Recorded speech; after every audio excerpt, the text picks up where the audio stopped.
What's up guys, NepentheZ here and welcome to episode number 47 of my Ultimate FIFA series. In the last episode guys, or in the second last episode because it was a ruiner randomer in the last episode, we talked about FIFA 14 and perhaps having your virtual pro in FIFA 14 Ultimate Team, and it's something that a few people agree with, a few people disagree with. A lot of people said, you know, you're going to end up having like stupidly overpowered centre backs. And my argument is to that, like, is there not already stupidly overpowered centre backs in the game? Will it really make that much of a difference? But in this instance, you've got someone who's custom to you and feels really just really personal to you, and I think that would be an awesome feature to have. So we're in the Equinox Cup still. I won the second round in the live com earlier. We're into the semi-final. I've got a couple of games in this Equinox Cup, and we may be going to enter it again after this time because we get another reward for winning it a second time. But I wanted to talk about some of the ideas that you guys put in the comment section for ideas in FIFA 14, and I want to encourage you guys to put even more in the comment section of this video, because maybe we'll make this a bit of a topic over the next few days, just talking about all the kind of things we can have in FIFA 14 and what you guys would like to change.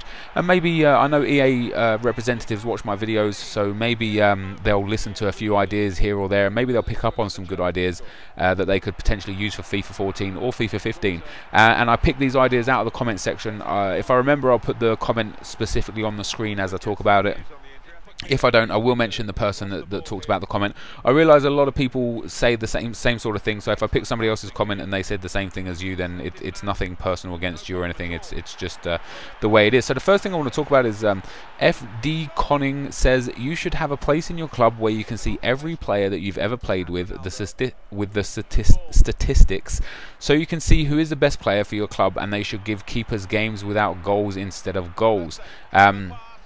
So yeah, I think goalkeepers should have clean sheets, which they don't have currently when you go to the stats, which would be awesome. But I think that'd be a very good idea. Like I'd love to see all the games I played with the player. And like, let's say you buy Sergio Aguero and you play 100 games with him and score 100 goals, and then you sell him and then you go and buy another one. I think this next one that you should buy should come in and should already have 100 goals and 100 games for your club, because it's still essentially the same player. I think that would be really awesome to have like an overall stat usage, because then you can go and see what players really play well for you, and you can actually build teams based on the players that play best for you as a person, rather than players that people tell you should buy because they're overpowered. We're coming to the final of the Equinox Cup now though guys, and this guy's got a pretty decent team, mainly a Colombian team with the Belgian goalkeeper, and then he's got the Inter Milan left back and Ogbonna in centre back to make the Italian, with El Shaarawy at left midfield. But one of the next things that was spoken about guys was Greener517, and he says in foot you should be able to get a squad contract. This is a fantastic idea. They give you squad fitness, they give you squad morale. Why on earth do you not have squad contract? I think it'll be a great feature to have, especially if you get one of those in, like, you know, a bronze pack or something where you get like a +3 squad contract, because they will go for a lot of money. Like if you think like a regular gold contract right now is actually selling for anywhere between 400 and 600 coins, a squad contract would probably go for like, I don't know, maybe like 2,500 to 3,000 coins. I'd much prefer to play 3,000 coins for a squad contract than 400 to 600 coins for like 7 to 10 contracts when I need them, because obviously you'll save money in the long run, but the cards will be very, very decent. I do think that's a great idea. I actually asked the guy that creates Ultimate Team in Germany last year why we don't have the squad contract, and he gave me a very valid reason, which I now can't remember unfortunately, but I'll send him an email again and ask him why we don't have squad contracts in the game right now, because there is a valid reason, but I'd like to let you guys know exactly what that is. So the next thing was mentioned was about from Swizz IT, or Stwiz IT, ST-Wiz IT. And he says, I would add single games on Ultimate Team. Of course, that is something most people want as a scorer. A 90th minute goal there with Wayne Rooney to take the goal, not the Gold Cup, what is this, the Equinox Cup, so we win the 5,000 coins. And ST-Wiz IT says, I would like to add single games, so that's one of the most commonly asked things for back in FIFA for next year. And I agree, I would like Ultimate Team games back in single games.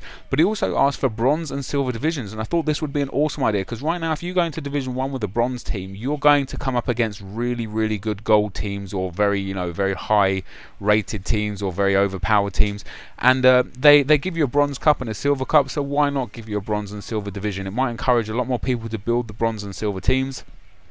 instead of just the single goal teams that most people seem to build now. The next question, or the next request, is from Powelly Thump. He says, I think it's stupid how I can get a striker at CDM but not a centre forward at left forward and other things like that, so they should sort that out.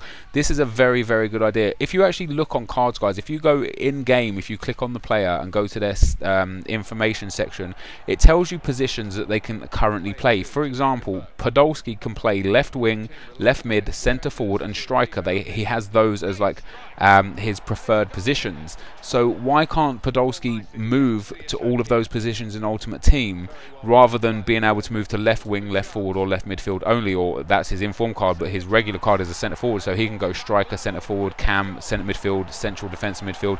It's ridiculous for a player that predominantly plays on the left or up front. So I think that's a very good idea. Like I say, every player has like 3 or 4 preferred positions. I think these are the positions that player should be allowed to change to.